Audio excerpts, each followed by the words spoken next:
It was like Satan farted. That's what it was like. The whole damn thing just boiled up out of the ground. The bombs blasted the entire office block down to the past its foundations. God only knows what was in the bomb that they could tear it down like that. Who'd hate an empty office building enough to damn near vaporize it? Thus, that is the opening page of Planetary number 4. Okay? Now, Planetary number 4 to me is where finally, the first 3 issues we've been introduced to the characters. We know what they can do. We know what the big mystery is. Who is the fourth man? Just how long has Planetary, the organization, been around? Who's funding this? Um, everything's kind of set up. What can our characters do? Elijah Snow, literally the cold bastard who controls heat or controls the cold and can use it doesn't bother him. He can do heat subtraction and freeze things and stuff. The drummer who can talk to machines and is able to within 5 meters of them, you're safe to talk about anything because you can't bug a room when he's around and stuff. He'll know it. And then Jaquita, our fighter, our exotic, beautiful ADHD. I get bored so easy. I have to go out and do something. That's why I work for Planetary Woman, who seems to be able to go back and forth with Elijah Snow and stuff. So now basically we're on a case, and we start out this issue through the eyes of another character that's coming up and stuff, right? Now, right off the bat, this is called Strange Harbours, and if you look at this issue, right off the bat, if you look at this character here who's going to come up, this Jim Wilder, that's his name. It kind of gives away what's going to happen in here. But again, Planetary is about, I've said it before, man. There's a subplot going on, but each issue so far has been standalone. But we're starting to harken back, and we're getting that repetitiveness that is waking us up. This world of Planetary is starting to open up, and we can be archaeologists into the history of comics. Each issue so far has looked at a genre of something that has influenced the comics and stuff. And then this has a very 40s feel to it, the way it starts out. It harkens back with the character design of C.C. Beck's Captain Marvel slash Shazam, right? It also, to Alex Raymond on the Flash Gordon with its design and some of the ship that pops up in here. Um, going back to it and stuff like, first of all, Jim Wilder is a detective, okay? And he's been hired by, I think, Anna Hark. I don't know what it is. Excuse me here for a minute. But anyway, yeah, the Hark Corporation, because a terrorist group called the Snowflake. And if you've watched the other, reviews, the Snowflake, that word in itself uh, means something. But the Snowflake terrorist organization has just blew up an empty building, and there was something underneath it. Okay, so he hires this gumshoe, very 40s like. Yeah, even though this is taking place in 1999, it's got a very 40s feel to it. Thus, where Flash Gordon, the serials kind of 30s and 40s kind of pop, and you know, Captain Marvel kind of came out and started touching on the magic. It's mixing magic and sci-fi here. Has been hired to find out more about this Snowflake terrorist organization. What could they possibly want? What is the deal? Why do they call themselves the Snowflake? They refer to it as being, so light and fluffy. And then all of a sudden we get into an old storytelling technique. When it comes to superheroes, there's all sorts of things that happen. They get the call, or there's a fateful accident, or there's some tragedy with somebody they care about that makes them come on. This one harkens back to Billy Batson following the homeless guy into the subway tunnel where he meets Shazam. After seeing the magical subway train come on there and he jumps on it. It harkens back to Alice in Wonderland. Alice, following the White Rabbit, because as he's on the phone reporting to the person that's hired him to investigate what happened to their building, he looks over and he sees a mugger, and they lock eyes, and the mugger starts running, and as he starts running after getting popped in the face by Jim Wilder, our gumshoe, who's, that's how they handle things back in the day of the fedora. You know, all of a sudden he's like, damn, because he runs, he crosses the street, and there's ground zero of the building that's been blown up. Very eerie now, considering this was 1999, and if you want to refer to 9/11, there you go.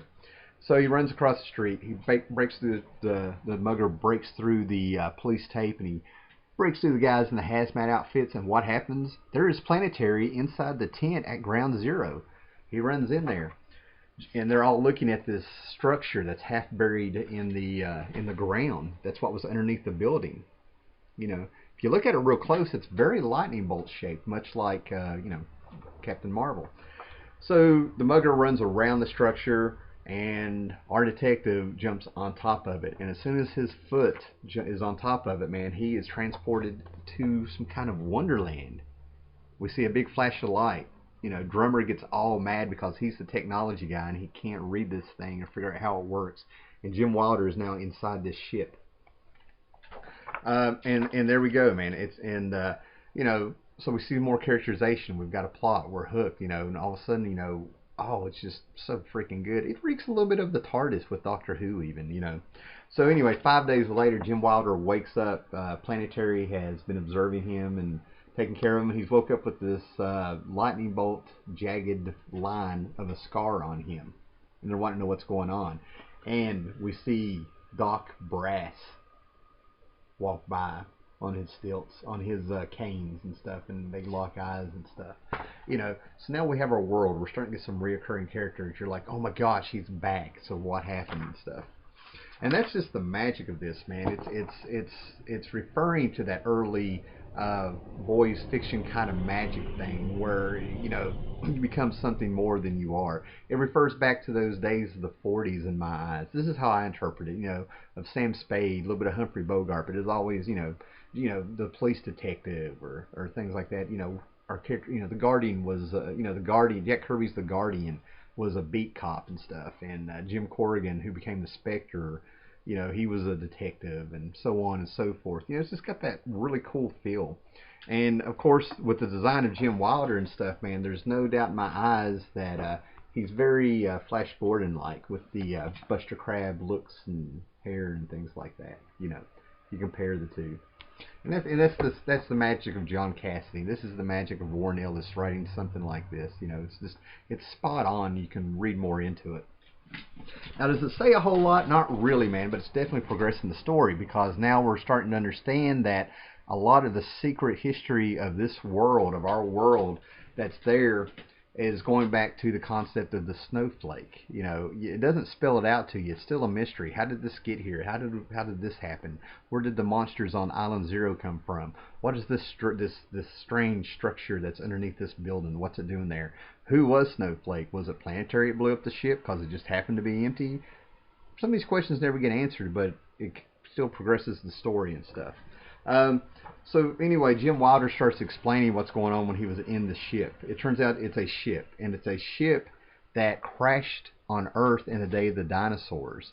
And the whole purpose of the ship is that it takes, I think, 7 people to fly it through the snowflake of the, you know, that is the bleed to other dimensions and things. And it's been buried underground for a very long time, and we get a flashback of it crashing.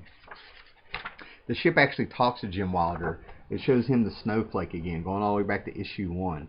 Going, you know, I can go back and watch the other reviews, man. You see the snowflake. You see these machines that are referred to as God that, you know, can let you travel these dimensions. The drummer keeps picking up on, you know, this snowflake. You know, everybody seems to be finding it. And in the design of the ship, that is actually the ship crashing. You can see the silhouettes of the dinosaurs. Is this what caused the dinosaurs to die? The ship crashing out of the bleed? You know, why has it been there for so long? Why does it need 6 people to, you know, come in there?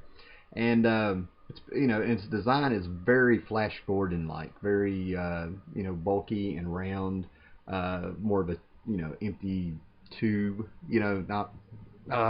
I know what I'm saying, man. You know, basically it's a circuit, you know, but it's how they viewed spaceships and things in the 20s, 30s, and 40s and stuff, right, with this design.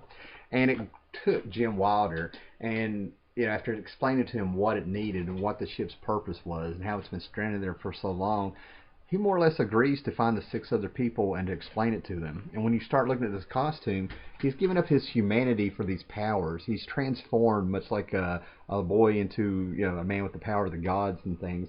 And he's full of circuitry now, and he can turn into this, you know.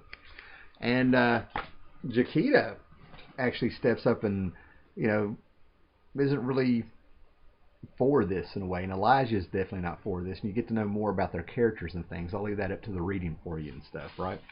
So just a very fun issue with some great design work, just a great magical concept, just stuff that can only happen in a comic book, you know. And it progresses the story and the characterization, yet it's a standalone story. So Strange Harbours, Planetary #4. I can't think of anything else to say about it. Just science, magic from the golden age.